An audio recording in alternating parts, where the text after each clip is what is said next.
Tribe Talk is a public forum for student expression. The students make all content decisions which do not reflect those opinions of Wando High School or Charleston County School District. What's up, Wando? I'm Valerie Hewen. And I'm Alex Bavosa, and welcome to this year's first episode of Tribe Talk. This week we'll talk about Hurricane Irma, the repeal of the DACA program, and this year's dress code policies.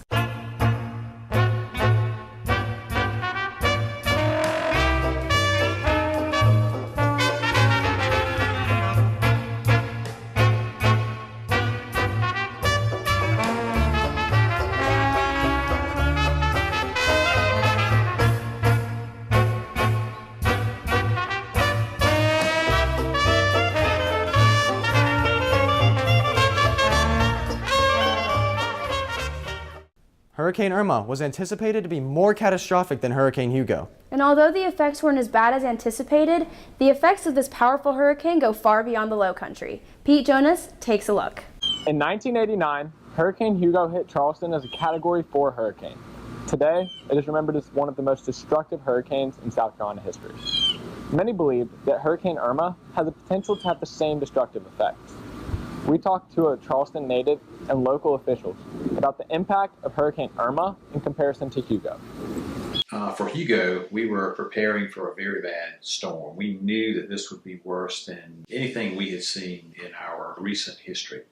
Winds were extremely high, there was a lot of water, there was a lot of damage, there was a lot of destruction. One thing that I think of that was different to me this time with Irma is that it came in the daytime. Hugo came at night, Matthew came at night, but Irma came in the day. When we know a hurricane is coming, we have to do just like everyone else in their own houses. We have to secure boats and equipment and everything that's out here at the complex. We can't really prepare the waterways or the beaches for the hurricane coming in. The last hurricane didn't have a huge effect outside of the flooding.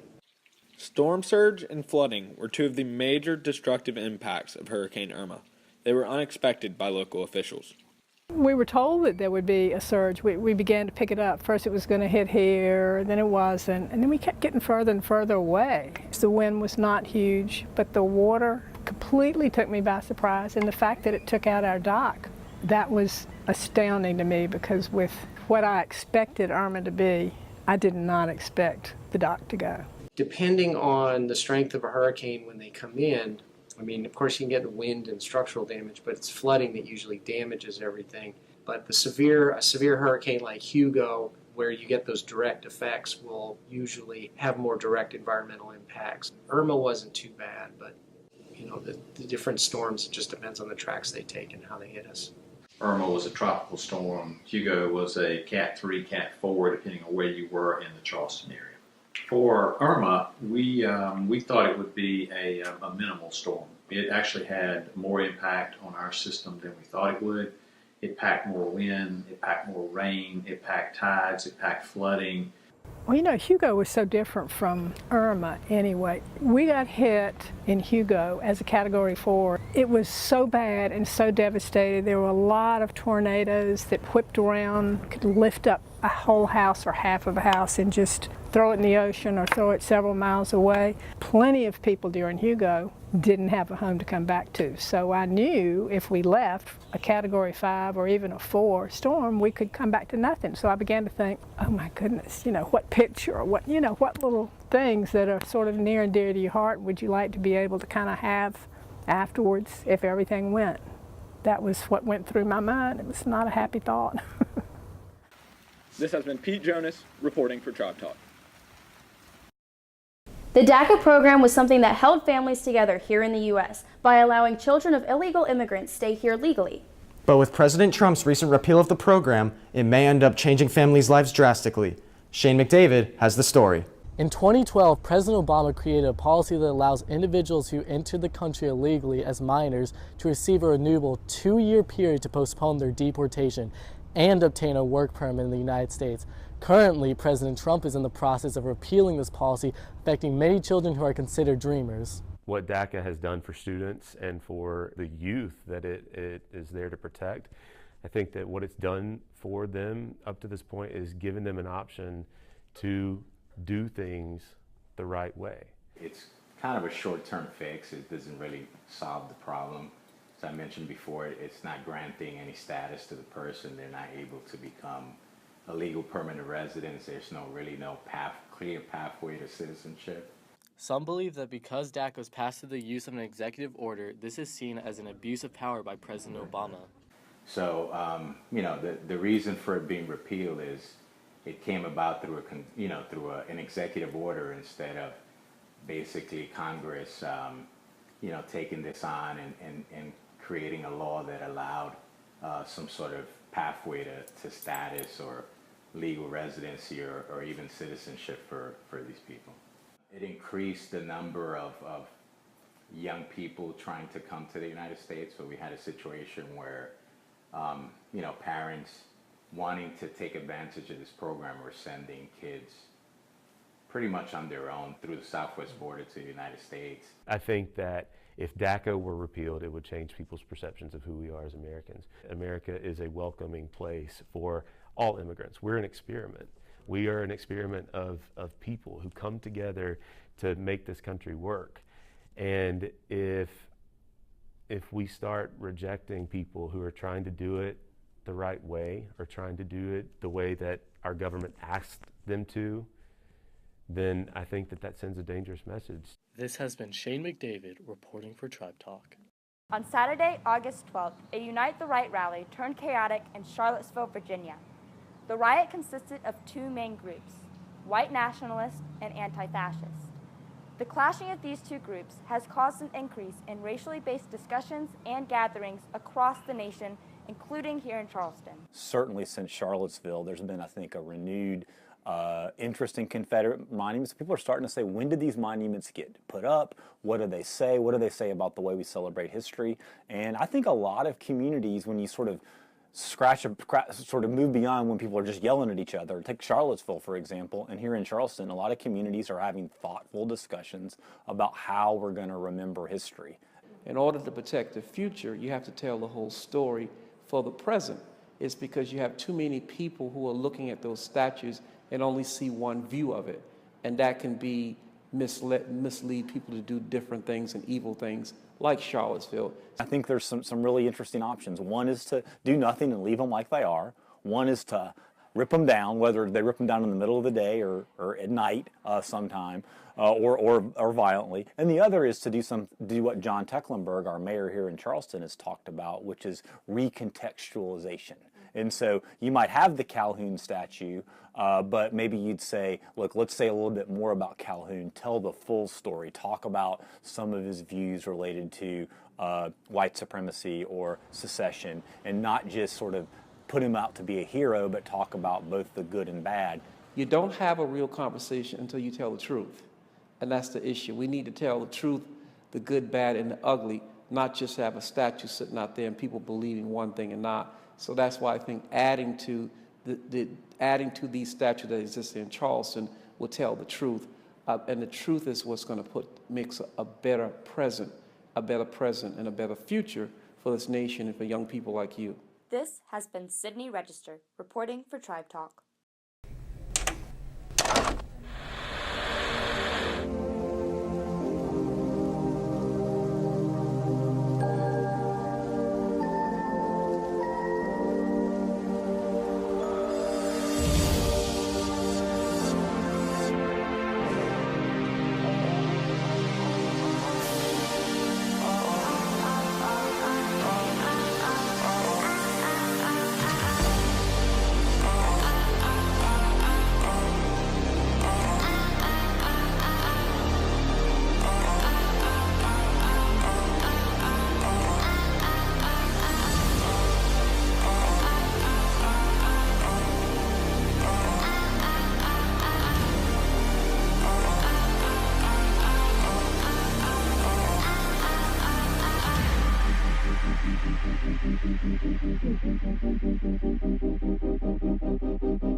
Next week is Spirit Week.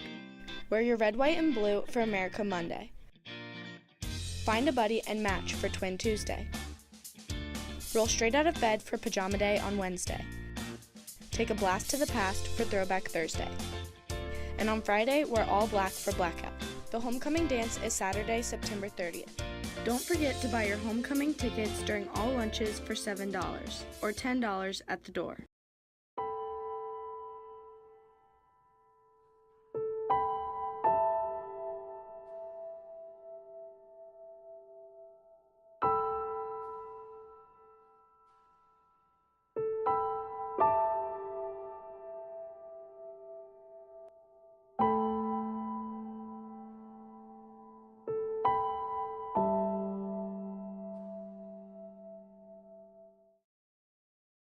Check out Warrior Radio, the official Tribe Talk podcast.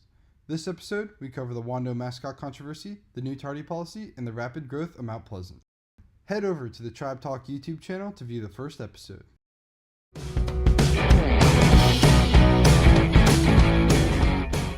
While college applications can be stressful, paying for college can weigh even heavier on a student's mind.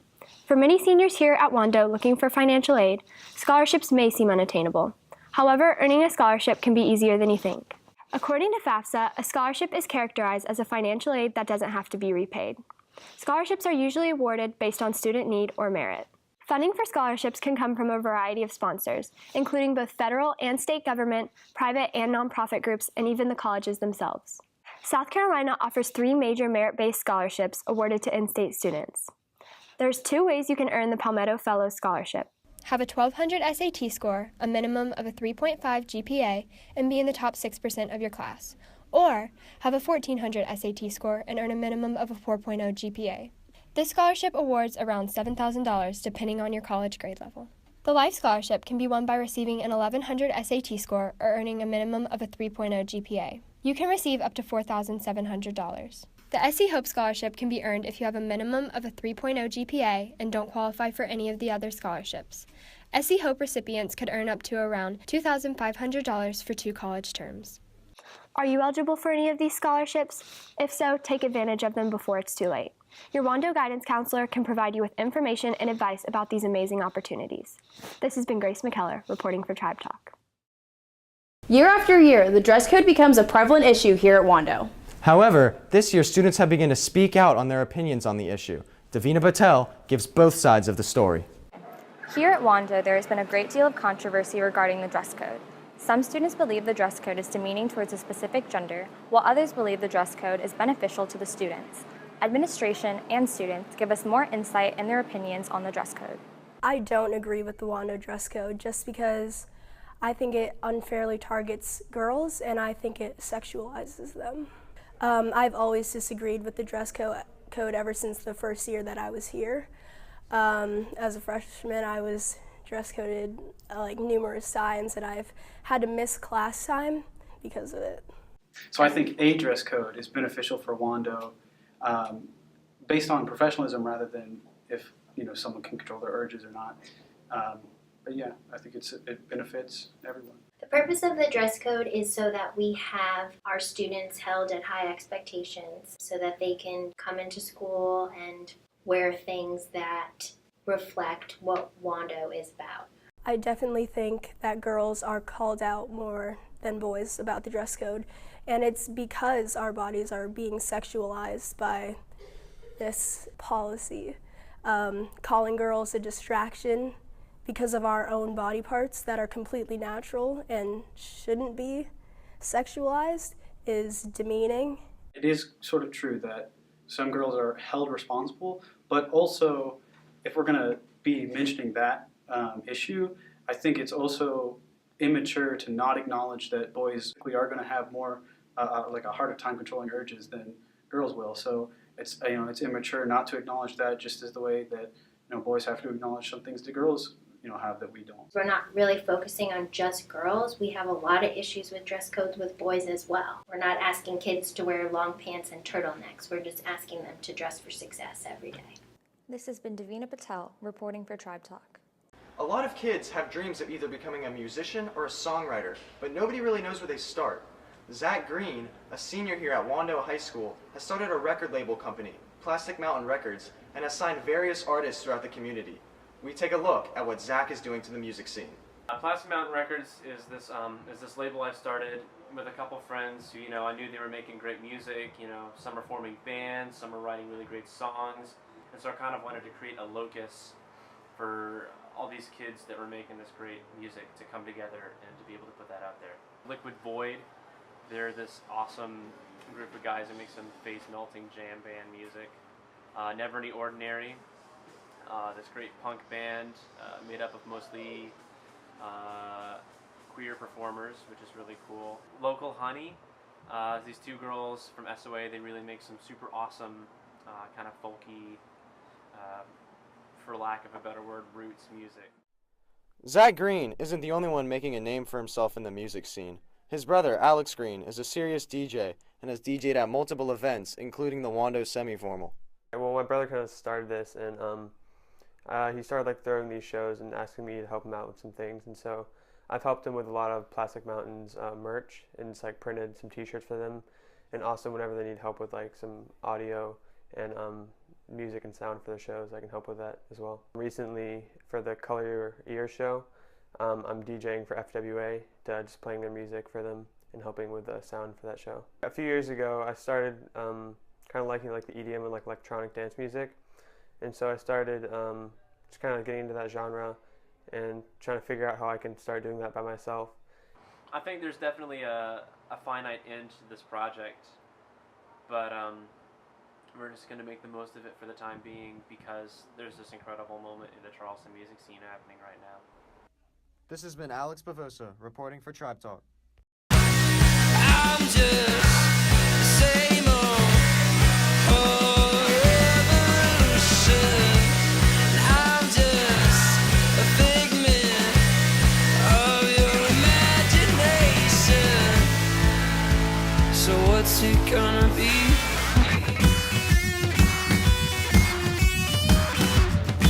Welcome, ladies and gentlemen, into this year's very first edition of Wando Sports Talk. We're changing a lot of things up this year. We got a new format, a new logo, and a new host. I'm Connor Griffin, taking over for Riley Biller this year, and we are here in the Wando Gymnasium where our girls volleyball team took on the Patriots of Fort Dorchester this past Tuesday. And what better way to kick off this new era of sports talk than with some highlights. Now, the Warriors were coming off a very impressive showing at the Tournament of Champions this past weekend at Dorman High School, and they definitely carried that momentum over into this one because this game got real ugly real fast. Starting off in the first set right here, Karen Majewski sets it up to the Syracuse commit, Keegan Andrews, and she spikes it home. The Warriors went up 17-2 to start off this game, and that run was ultimately highlighted by this play right here. Keegan Andrews again, this time right to the face. No mercy on behalf of Keegan Andrews. The Warriors win the first set 25-5. Second set action right here. Natalie Bond with the great dig. Bryn White here goes out of the frame to retrieve this ball, and it's Allie Claire John who hits it back over the net. Fort D, they try and get it back over, but they are met by Sarah Misroon, who sends it right back. Great overall hustle play by the Warriors. They won this second set 25-5, just like the first set, and this play essentially sealed the game. It's a little rally between both teams. They go back and forth, but it's John to Majewski, who sets it up to Misroon, and she spikes it home. An emphatic end to an emphatic win for the Warriors. They win 2-0 against the Patriots of Fort Dorchester. The football team did not have as much luck against the Patriots, unfortunately, as they lost to the third best team in the state this past Friday. They hope to get back in the win column, though, this Friday on the road at Stratford. Girls golf, on the other hand, had a very successful week. They placed first in their tri-match against James Island and Berkeley last Wednesday, and they placed in the top 5 at the Lady Patriot Invitational over the weekend. In other news, the girls and boys swim teams rolled the competition in their meet at West Ashley on Tuesday. Girls tennis beat West Ashley 6-0, and Patrick Spychowski, he placed second out of 412 runners at the Lake Murray Invitational to lead the boys cross-country team to a 6th place finish. That's all we got for you on this week's edition of Sports Talk. For more Wando sports information, you can follow @Wando Athletics on Twitter and Instagram. For more college and pro sports information, you can check out my podcast on SoundCloud. And if you liked our intro, it's called Reminiscity by Wando's own Casey Malinook. Go check that out on iTunes. But that's all we got for you. Thanks for tuning in. Until next time, I'm Connor Griffin. Go Warriors. Thanks for watching, Wando. That's it for this week's episode of Tribe Talk. Be sure to follow us on Instagram and Snapchat @TribeTalkWHS. This has been Valerie Hewen and Alex Bavosa, signing off.